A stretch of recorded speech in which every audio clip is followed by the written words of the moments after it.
Bago po tayo magsimula, gusto ko lang pong ipaalala na ang lahat po ito ay gabay po lamang.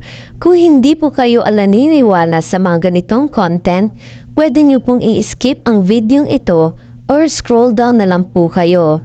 Sa huli, tayo pa rin ang may hawak ng ating kapalaran. Ika nga, it's your choice.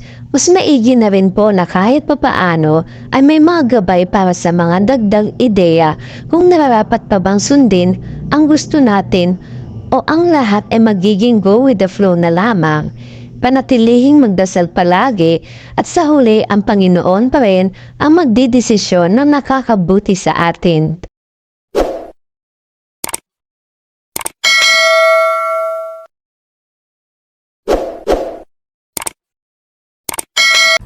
Para sa ipinanganak ng July 6, ang Sun Star Sign ay Cancer. Ang iyong mga personal na namumuno planeta ay Moon at Venus. Ang Venus na namumuno sa mga sitwasyong panlipunan at pagmamahal sa tahanan ay ginagawang isang tunay na hardin ng mga bulaklak. Ang iyong buhay kung saan ikaw, ang paro-paro, ay gustong tikman ang bawat kulay at halimuyak. Gustong-gusto mo ang kagandahan at pagkakaibigan. Kahit na ginagawang perpekto ang iba sa iyong sariling kapinsalaan, matutong suriin ang mga motibasyon ng iba. Gustong-gusto mong aliwin at pagandahin ang iyong kapaligiran, ay palaging may mga tao sa iyong bahay at gawin ng iyong tahanan ng isang kanlungan para sa isa at sa lahat. Sinasabi sa atin ang horoscope ng kaarawan para sa mga taong ipinanganak ng July 6 na mayroon silang komplikadong emosyonal, pisikal at intelektual na make-up. Lubos silang madadamdamin at sensitibo dahil sa kombinasyong ito. Kailangan nila ang tiwala, seguridad at maayos na buhay. Ang mga taong ito ay masyadong ambisyoso at dapat tiyakin na i-double check nila ang kanilang mga plano bago sila kumilos. Ang mga taong ipinanganak ng July 6 ay makikita ang kanilang mga potensyal at pangkalahatang katangian sa horoscope ng kaarawan. Ang mga taong ipinanganak sa ilalim ng karatulang ito ay may posibilidad na maawa sa kanilang sarili. Gayunpaman, ang tanda na ito ay puno ng ambisyon, pangitain at pagmamaneho sa sarili. Ang tanda na ito ay kilala sa pagiging medyo matigas ang ulo. Ngunit sila rin ay hindi kapanipaniwala, sumusuporta. Ang tanda na ito ay napakamahabagin din at maaaring maging isang mahusay na katulong. Dapat nilang matutunan kung paano balansihin ang mga emosyon at bitawan ang kanilang pagnanais na pasayahin ang iba. Ang mga taong ito ay may mahusay na talino at maaaring makahanap ng katuparan sa propesyon ng pagtuturo o pagtatrabaho sa sarili. Ang mga taong ipinanganak sa araw na ito ay dapat maging hindi makatotohanan pagdating sa kanilang mga pagnanasa o maaari silang mahulog sa ilalim ng panlipunang hagdan. Kaya, habang ang horoscope ng karawanan ng July 6 ay hindi binabaybay ang pagtatapos ng isang romantikong relasyon, ang horoscope ng mga taong ipinanganak sa petsang ito ay nag-highlight sa kahalagahan ng isang balanse sa pagitan ng mga pagnanasa at mga katotohanan ng buhay. At ang iyong mga maswerteng kulay ay puti at krema, rosas at rosas. Ang iyong maswerteng hiyas ay diamante, puting sapero o kristal na quartz. Ang iyong mga maswerteng araw ng linggo ay Biyernes, Sabado at Miyerkules. Ang iyong mga maswerteng numero at taon ng mahalagang pagbabago ay 6, 15, 24, 33, 42, 51, 60, 69, 78. At para naman sa pinanganak sa araw ng July 7, ang Sun Star Sign ay Cancer. Ang iyong mga personal na naghaharing planeta ay Moon at Neptune. Pinamumunuan ng Neptune ang iyong mas matataas na adhikain at itutuon ang atensyon sa iyong mga pag-iibigan at pakikipagsosyo sa mahabang panahon. Ang anumang pagkalito, hindi nalutas na mga isyu at pinigil na damdamin ay dapat na ipahayag ng hayag sa iyong buhay. may posibilidad kang magsabi ng oo sa mga pangyayari na nasa loob-loob mong mararamdaman ay pumipigil sa iyong tunay na layunin sa buhay. Ang pagpigil sa taong mahal mo na ang pag-ibig ay maaaring mauwi sa sama ng loob at mahabang pagdurusa. Ang birthday horoscope July 7 ay nagpapakita na ang mga taong ipinanganak sa araw na ito ay sensitibo at malikhain at mahilig sa pakikipagsapalaran at mapagkompetensya. Ang mga taong ito ay madalas ding pilosopo at maalalahanin, ngunit madali silang nababato. Ang mga taong ito ay maaaring maging lubhang proteksyon sa mga mahal sa buhay at mga kaibigan at maaari rin silang lubos na makontrol ang kanilang kapalaran. Ang taong kaarawan ng July 7 ay may maraming pagkamalikhain at intuisyon. Gagabayan sila ng kanilang positibong pananaw. Ang kanilang likas na pagpapahayag at artistikong panlasa ay lubos ding pinahahalagahan. Ang araw na ito ay maaari ding nauugnay sa mga negatibong katangian. Ang mga taong ipinanganak sa araw na ito ay may posibilidad na maging matigas ang ulo at hypochondriac. Ang isa pang negatibong katangian ay ang kanilang kawalan ng kakayahan ng ikompromiso at mahirap na kalikasan. Gayunpaman, hindi ito nangangahulugan na ang isang taong ipinanganak sa araw na ito ay hindi karapat-dapat pukulam sa halaga. Ang taong ipinanganak ng July 7 ay lubos na ambisyoso. Ang mga taong ito ay madalas na nangangarap ng malaki, ngunit nahihirapan silang gawing katotohanan. Maaari rin silang maging maingat at nag-aatubili sa malaking grupo ng lipunan. Ang tanda ng kaarawan na ito ay kilala para sa paghingi ng pag-aproba. Upang matupad ang kanilang mga pangarap, kailangan nilang maipahayag ang kanilang sarili. Kung hindi nila ito makamit, ang kanilang mga ambisyon ay mapapatahimik at ang kanilang mga pagsisikap ay maaaring matunaw. Maging bukas tungkol sa iyong nararamdaman. Ang maswerteng kulay mo ay darker green shades. Ang iyong maswerteng hiyas ay turquoise, cat's eye, chrysoberyl, tiger's eye. Ang iyong mga maswerteng araw ng linggo ay Lunes at Huwebes. Ang iyong mga maswerteng numero at taon na mahalagang pagbabago ay 7, 16, 25, 34, 43, 52, 61, 70, at 79. Ito naman tayo sa ipinanganak sa araw ng July 8. Ang star sign ay Cancer. Ang iyong mga personal na nagaharing planeta ay Moon at Saturn. Ginagawa ka ni Saturn na pinaka-maaasahan at dedikadong tao sa buhay. Ginagawa ka rin ng buwan na sensitibo sa mga pangangailangan ng iba. Ito ay isang napakagandang kombinasyon para sa isang taong naghahanap ng isang kaibigan o kapareha na taimtim na naglilingkod sa kanilang mga pangangailangan. Subukang huwag masyadong mag-aalala tungkol sa iyong mga pinansyal na prospect. Kapag nakilala mo ang tamang tao, magagawa mong pagsamahin ang iyong mga mapagkukunan at pagtutulungan tungo sa isang karaniwang layunin sa pananalapi. Pinakamahalaga para sa iyo na magpakasal para sa pag-ibig at hindi lamang para sa katayuan o halaga ng dolyar na ibinibigay ng isang relasyon. Pinamumunuan ni Saturn ang iyong ikapito at ikawalo na sektor, ang solar, at inaantala ang iyong kasal hanggang sa dumating sa eksena ang iyong perfectong soulmate. Mayroon kang praktikal, pamamaraan at disiplina sa sarili sa mga saloobin sa buhay sa pangkahalatan at ikaw ay isang mahusay na manggagawa.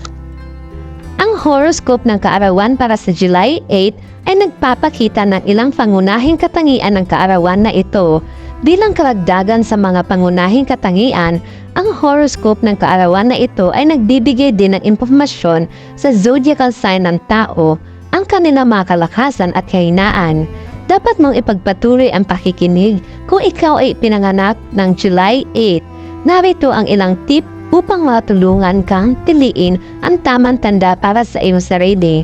Ang mga taong ipinanganak ng July 8 ay napakaingat sa detalye at may posibilidad na magkaroon ng isang misteryosong panig. Ang kanilang malakas na kahulugan ng detalye at determinasyon ay ginagawa silang lubhang kapakipakinabang para sa pagpaplano. Bukas sila sa pagbabago at maaaring umunlad sa mga panghamong sitwasyon. Sila rin ay isang tanda ng Cancer at may katangian na maaaring ilarawan bilang alimango. Ito ay isang sagisag ng pag-iingat, sigasig, maingat at pagpaplano at kakayahang tanggapin ang pagbabago. Sila rin ay matalino at tapat. Ang horoscope ng kaarawan para sa July 8 ay may kasamahang listahan ng mga katangian na naglalarawan sa mga katangian ng personalidad ng sign na ito. Ang sign na ito ay nasisiyahan sa mga pangmatagalang relasyon at pinakakatugma sa isang magkasintahan. Lubos silang nakatuon sa kanilang mga kasosyo at madalas na inuuna ang kanilang mga pangangailangan bago ang kanilang sarili. Ang mga ito ay intuitive at malakas na koneksyon sa kanilang soulmate. Magaling din sila sa usapin ng pera at may magandang intuisyon. Kung ikaw ay pinanganak sa ilalim ng star sign na Cancer, siguraduhin sundin ang payo na nakapaloob sa horoscope na ito upang makuha ang pinakamahusay sa iyong mga relasyon. Ang Cancer ang palatandaan para sa mga taong ipinanganak ng July 8. Ang mga taong ito ay mapanlikha at naniniwala na posible ang anumang bagay. Sila ay malikhain, nagmamalasakit at nakikiramay at kadalasan naglalaan ng oras at damdamin sa kanilang mga plano. Mabilis din silang yakapin ang pagbabago at bihirang manatiling pasibo. Ang simbolo ng zodiac para sa isang Cancer ay ang alimango. Ang alimango ay sumisimbolo sa pagiging mapanlikha, masela ng isang individual. Ang iyong maswerteng kulay ay malalim na asul at itim. Ang iyong maswerteng hiyas ay blue sapphire, lapis lazuli at amethyst. Ang iyong maswerteng araw ng linggo ay Miyerkules, Biyernes at Sabado. Ang iyong maswerteng numero at taon ng mahalagang pagbabago ay 8, 17, 26, 35, 44, 53, 62 at 71. Ito naman ay para sa ipinanganak sa araw ng July 9. Ang star sign ay Cancer. Ang iyong mga personal na naghaharing planeta ay Moon at Mars. Ang kapangyarihan ng Mars at sensitivity ng buwan ay pinagsama upang lumikha ng medyo magkasalungat na kalikasan. Sa isang banda, ipapahayag ang sensitibo, malasakit at emosyonal na mga elemento. Sa ibang pagkakataon, gayunpaman, ang iyong malakas na kalooban kung minsan ang pagiging agresibo ay lilikha ng mga paghaharap. Sa buhay, ikaw ang Panginoon. Kailangan mong kontrolin ang iyong agarang kapaligiran. Sa trabaho rin, gusto mong manguna, ngunit sa loob ng bansa, ang iyong pagnanais na mangibabaw, lalo na kung ang bata ay nababahala, ay lilikha ng patuloy na salungatan na nangangailangan ng seryosong pagtingin sa mga isyu ng kapangyarihan at kontrol sa iyong bahagi. Isa kang taong puno ng lakas kung ipinanganak ka ng July 9. Bukas ka sa pag-aaral at may malawak na puso. Ang iyong pagkamausisa at dilat na pagtataka ay mga likas na katangian at maaari kang maging inspirasyon sa iba. Marahil ay napaka-curious mo sa mundo at sa mga tao sa paligid mo. Gayunpaman, ang iyong katigasan ng ulo ay maaaring magdulot sa iyo ng problema kung hahayaan mo ito. Ang iyong sariling kawalan ng kapanatagan ay isa sa mga pinakamapanganib na katangian na dapat bantayan. Sa mga araw na ito, madali kang mairita at ang iyong mood swings ay maaaring magalit sa iyo. Siguraduhin magpatawad at kalimutan ang iyong mga pagkakamali kung gusto mong makipagkaibigan at magsaya sa iyong mga relasyon. Sa pangkalahatan, makikisama ka sa mga tao, tandaan lamang na maging matyaga at mabait. Huwag mayroon kang ligtas sa tahanan, magiging madali ang pakikipagkaibigan. Marami kang talento at pagkamalikhain, kaya mahalaga na gamitin mo ito sa iyong kalamangan. Kung pinanganak ka ng July 9, siguraduhin gamitin ng mabuti ang iyong enerhiya at mag-ingat na huwag hayaang mamuno ang takot sa iyong buhay. Ang iyong mga maswerteng kulay ay pula, maroon at eskarlata at mga kulay ng taglagas. Ang iyong maswerteng hiyas ay pulang coral at garnet. Ang iyong mga maswerteng araw ng linggo ay Lunes, Martes at Huwebes. Ang iyong mga maswerteng numero at taon ng mahalagang pagbabago ay 9, 18, 27, 36, 45, 54, 63 at 72. Ito naman ang pinanganak sa araw ng July 10. Ang star sign ay Cancer. Ang iyong mga personal na namumunong planeta ay buwan at araw. Ipinakikita mo ang iyong authoritarian na kapangyarihan at potensyal sa pamumuno sa larangan ng pananalapi at walang alinlanganan sa susukati ng iyong tagumpay at pagpapahalaga sa mundo sa paraan ng iyong kita. Ang katayuan, kapangyarihan, pera at lahat ng mga kaakit-akit na bagay na mambibili ay nabibili magkakaroon ng atraksyon para sa iyo. Ikaw ay mapagbigay sa pamilya at mga kaibigan, ngunit kailangan mong tingnan ang higit pa sa pinansyal, material na antas ng give and take upang mahanap ang tunay na kahulugan sa pag-ibig. Maaari mong itulot ang iyong sarili ng husto at sa kalaunan ay maaaring mawala sa paningin ang orihinal na layunin na nasa isip mo. Ang iyong init at marangal na kilos ay ginagawa kang tanyag at magnetic. Ang sumusunod na horoscope ng kaarawan ay naglalarawan ng mga katangian na pinakatangi-tangi at ika-10 na personalidad ng July. Ang mga katangiang ito ay kadalasang kapaki-pakinabang dahil pinapayagan nito ang tao na gawin ang pinakamahusay sa mga paborableng pagkakataon. Kasama sa iba pang positibong katangian ang pagiging madaling tanggapin at disiplina. Ang araw na ito ay kilala sa pagiging organisado at mataktika. Ang labis na pag-iisip at stress ay maaaring humantong sa mga kahinaan ng personalidad, tulad na hindi nakikipag-usap na pag-uugali. Kasama sa mga taong July 10 ang pagiging malikhain, makabago at may kumpiyansa. Ang mga ito ay kaakit-akit at sikat dahil sa kanilang mga natatanging katangian. Ang mga taong ito ay may tiwala sa sarili at madali nilang maabot ang kanilang mga layunin.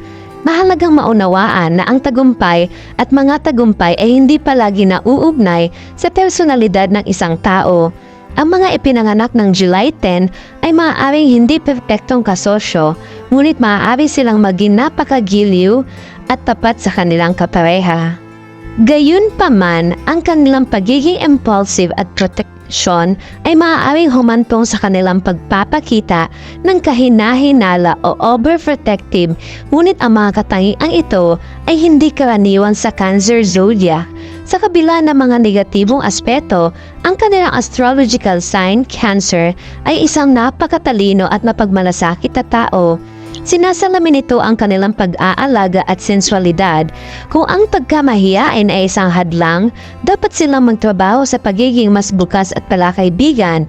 Mawawala ang kahihiyan na nararamdaman nila habang pinagbubuti nila ang kanilang mga kasanayan sa pakikipagkapwa. Ang iyong maswerteng kulay ay tanso at ginto. Ang maswerte mong hiyas ay COB.